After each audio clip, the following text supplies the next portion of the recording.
And we turn now to our guest speaker, and we are so thrilled to have Carol Black with us this morning. She moved to South Carolina with her husband Al, and if you don't know Al, where have you been? Because Al is everywhere.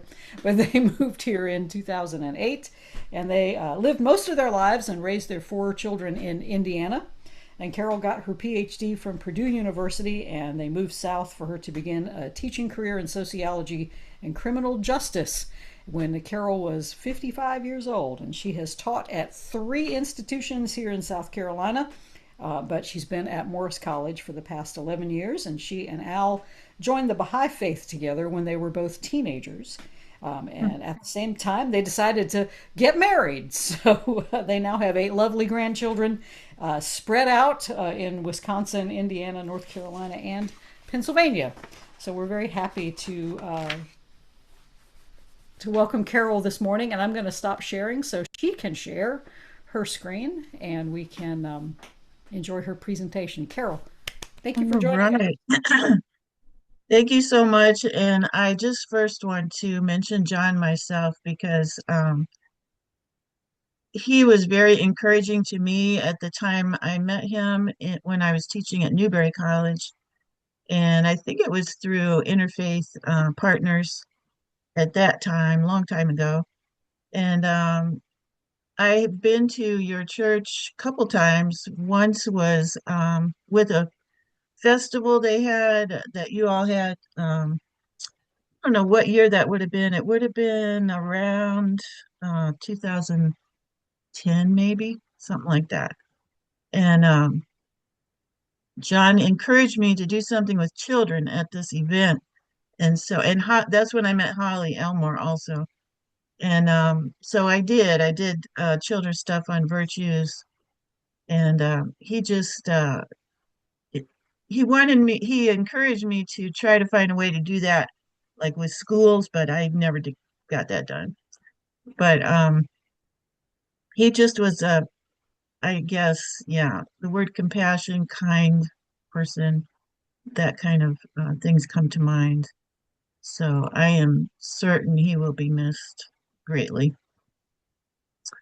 Um, the other time I came, I was a speaker for you all at one point, and John asked me to come, and it was we did a little thing on little book called The Hidden Words in the Baha'i Faith, and it's like little spiritual sayings, and we read some of them, and then just people gave their reaction or how it affected them.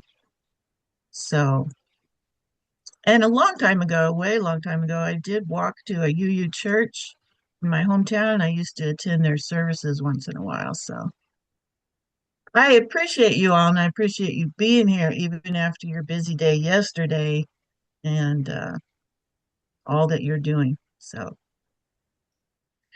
my topic is building community in troubled times, which we're all probably concerned about right now. I don't know whether to make this, I'll try to, let's see if I can do it full screen.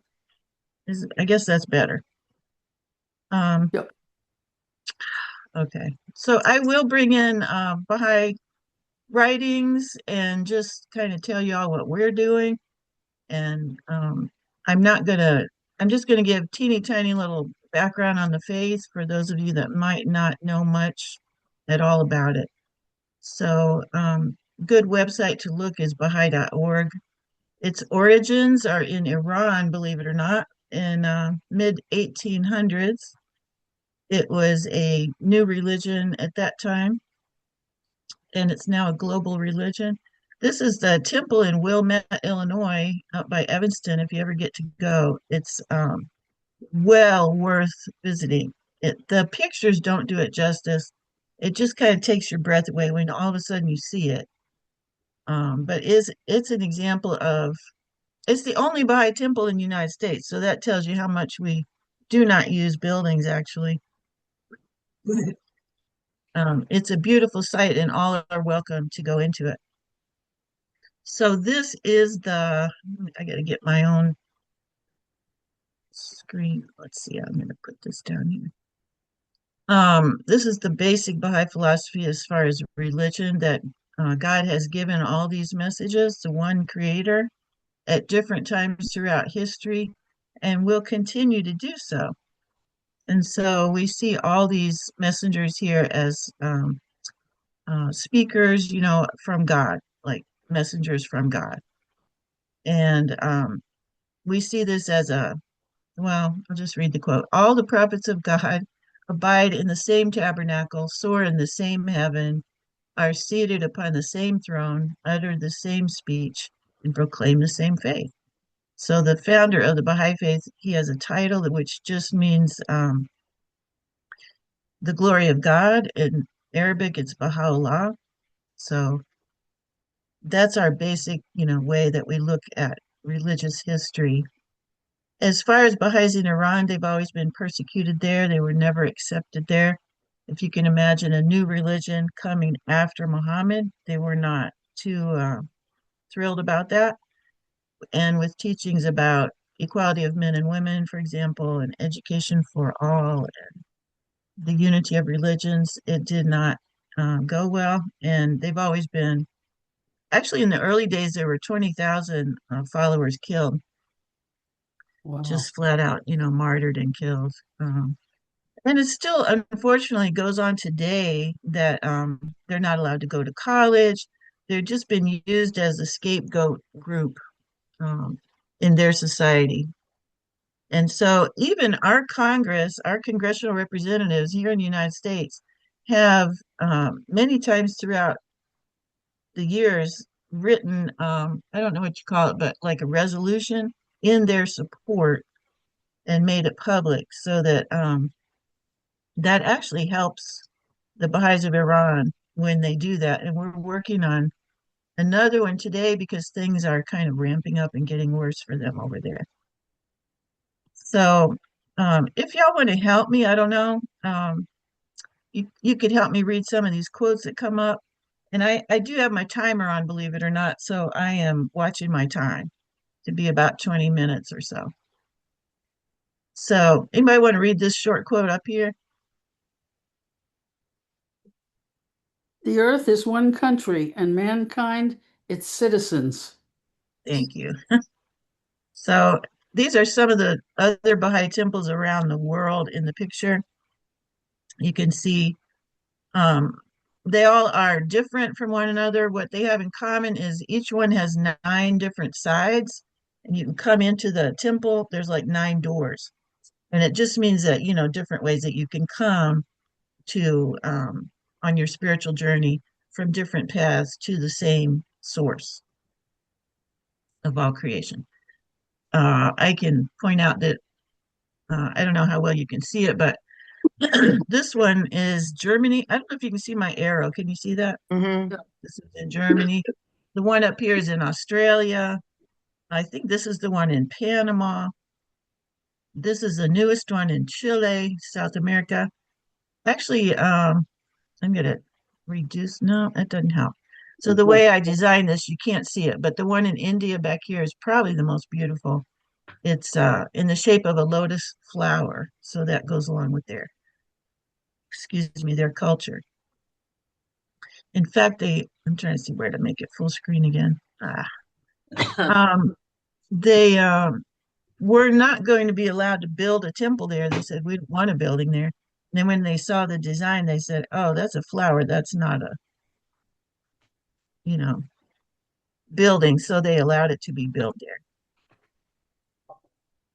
Really? there. Yeah, yeah, for real. Here's a quote about the age that we are living in right now. So, Marcia, you want to read that one? Did you read the You know last one? what? I got some. Okay, Can't see it? Okay. I can do it. How long Okay. will humanity persist in its waywardness? How long is chaos and confusion to reign? The winds of despair are, alas, blowing from every direction. The signs of impending convulsions and chaos can now be discerned. Yeah. So would y'all agree with that? Mhm. We're kind of in that time. But this was written in the late 1800s. So we certainly see this, right? So we're working on how do we all live on this planet today? That's our mission, right? Because we now are aware of all the cultures around the world, and we have to find some way to share this planet and live together. So Baha'u'llah actually wrote to the kings and rulers of his day from a prison cell in Akka, Israel. And I was going to say the only reason that we do have a world center in Israel is because Baha'u'llah himself was banished. You know, whenever there's a new prophet, their life is always difficult, real difficult. So he was banished from place to place. He was banished to Baghdad, Constantinople, and he just kind of his life goes in a little circle, touching on Europe, touching on Africa, and then finally he was banished to Akka, Israel, which was in his day a prison city. And it was said, so bad is the air in Akka that if a bird flies over it, it'll fall down dead. So it was not a good place, and they lived in you know, in a prison building. He had a wife and family, so that is different from the story of Jesus. Um, but in his letter to America, he said, "Bind ye the broken with the hands of justice, and crush the oppressor who flourishes with the rod of the commandments of your Lord, the ordainer thereof." So I've always thought that's very interesting that he said that to the leaders of America. It seems to say to me that we have injustice here, bind the broken with the hands of justice. And there have been oppressed peoples here because he says, crush the oppressor who flourishes. So very interesting. Of course, most of the leaders that received these, they didn't think much of it. You know, Napoleon actually got one. He threw it over his shoulder. He said, if this man is a god, I am three gods. That was his quote. So we kind of know some that, you know, how they reacted to it. The only one that was friendly was Queen Victoria of England. And she said something about, if this is true, it will not hurt anyone, something like that. So to live on this earth together, we will need new institutions and a new structure to our world. And by the way, Baha'is don't see this as that we're going to do it. It's everybody. You know, it's just something that is needed in today's world. So one thing he suggested was having a world language. Besides our own language of every culture, have a world language that everybody learns, and we can all speak to one another, you know, in that language. So it's to be chosen by the people of the world at some point. He just said that's one thing that will come about. International collaboration, we have, we are able to see it in a lot of ways today, such as there have been like worldwide conferences on the environment, international conferences like that. There was a big one for women in Beijing years ago. And just things like that. There's kind of you could say, an understanding that we need to collaborate in today's world to accomplish things. Of course, we have the United Nations, but they are not, you know, ones that can enforce their decisions there, but they are a place of kind of coming together to consult at least. Here's another quote. Anybody else want to read it? I'll read it for you. Okay. The long ages of infancy and childhood through which the human race had to pass have receded into the background. Humanity is now experiencing the commotions invariably associated with the most turbulent stage of its evolution, the stage of adolescence, when the impetuosity of youth and its vehemence reach their climax and must gradually be superseded by the calmness, the wisdom, and the maturity that characterize the stage of adulthood. Okay, so that's kind of how we see where we're at today. We're supposed to continue to advance. It's okay, you know, if we haven't gotten there yet. we will get there at some point because we have to in order to live together, survive on this planet. So we see the concept of unity, the belief in unity as powerful. So powerful is the light of unity that it can illuminate the whole earth. So as the sun, illuminates our earth, physical earth, these we have these powers available to us, like the power of unity, the power of love, and they are powerful in changing people and bringing people together. Here's one other one.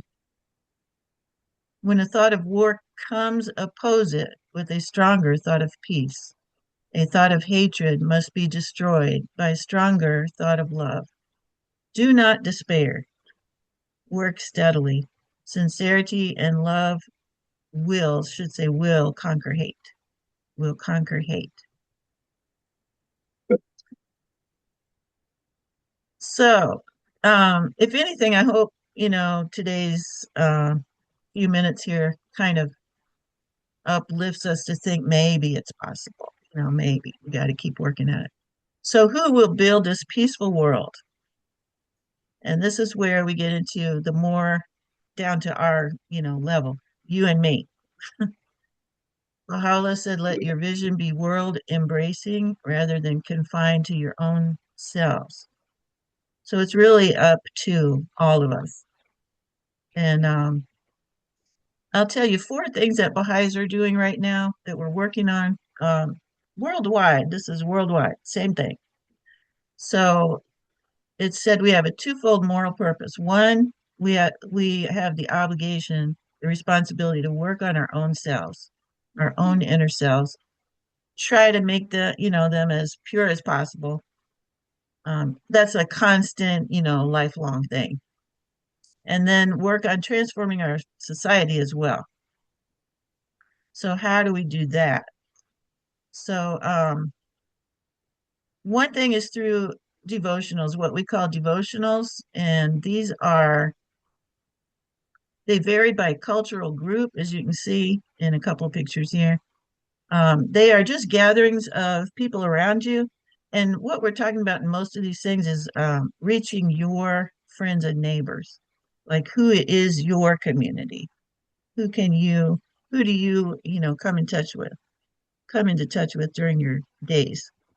And so a lot of times we're thinking of neighborhoods, and gathering people together, brings people together, like in different, um, if you, depends on your neighborhood, but different backgrounds, different personalities, and just um, prayer is a part of it.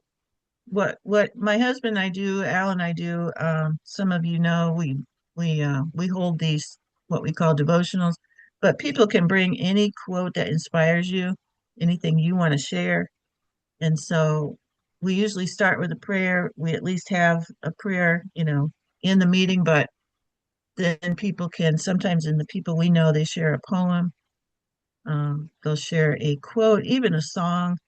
We had a friend one time sing How Great Thou Art, just spur of the moment. So whatever is on your heart, people share. So that's called a devotional. And when you think about your neighbors, like, do we really know our neighbors? You know, um, Depending on how long you've lived in one place, it's sometimes challenging to get to know them, to actually make friends with them.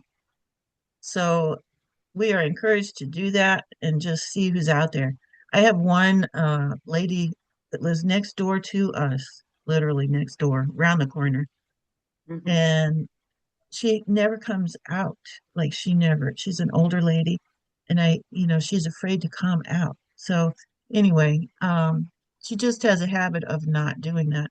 And so I made friends with her and saw her on her porch one day, and then I could not ignore it. Okay, now's my chance. So go talk to her, went and talked to her, and she's a wonderful person, wonderful lady. And she does have family come in and out, but we are friends now, and I can go over, knock on her door, say, how are you? And just sit down together. So it's times like that that really are meaningful. and encourage people. All right. I have 2 or 3 minutes left. So study Okay, circles you're are okay. okay. Study circles, we call them study circles. We have these books like this one, Reflections on the Life of the Spirit. We gather together with a small group like the ones you see here and go through these. And this one has 3 parts. It starts out with short little quotes. I have one here. Let me just, because page 1 has some of these short little quotes, and then we talk about what they mean. Sorry. All right. Um, let deeds, not words, be your adorning. That's one. Truthfulness is the foundation of all human virtues. Just simple things. So we read some of those and go through them and talk about them. And then the second part is on prayer. What is prayer? Do we pray? Does it do any good? Just however you feel about it. What's it for? And then the last part is life after death. So the spirit, reflections on life of the spirit. There's a number of them on different topics. Another one is on how to uplift conversations. Like, how do you get into conversations with people and then try to bring it to a level where you can actually talk and share? Um, and how do you bring up difficult topics like prejudice and talk about it? War and peace, and talk about it. So that there's one on that. There's one on consultation. There's one on family relations. So things like that. And at least a third of the people involved in these, I know I've heard this statistically, but are not Baha'is. So we do this with people, not Baha'is, certainly, not just Baha'is. Third one is children's classes on virtues um, being done and trying to reach children with just I've done this in community centers. I did it in Newberry. I've done it in Columbia, a couple places, different community centers, and have games, stories, crafts, and it's all centered around a different virtue each time, like kindness, courage, patience, generosity, things like that. And then we form what we call junior youth groups. These are kids ages 11 to 15. That's who it's really meant for, that age. So think of what you're going through age 11 to 15. Yeah. Difficult transitions, emotions all jumbled up and trying to figure out who you are and all kinds of, feelings like that. And your body's changing. And so these are classes for them. They are oftentimes run by older youth because that's the age that can best reach them. But we also have grandparents doing them and, older people like me. But parts to the youth groups are supposed to be one is a booklet that they study, and again, it's stories and they share thoughts about. Another part is activities. Like for this age group, you need to sports. Sports are encouraged. Have something to bring them together and where they're having fun, playing games. And then another important part is service in their own community, wherever they come from, and projects that they themselves come up with. So they feel, bound to it because they came up with the idea. So doing that, starting at this age, they still think they can change the world. They're going to make it better. And they come up with things that they can do in their own neighborhoods that are meaningful, and it empowers them. Gives them confidence, and brings them together with kids their own age. So that's a junior youth group. That's the fourth one. So youth groups, children's classes, study circles, and devotionals. Those are 4 things that we are actively working on.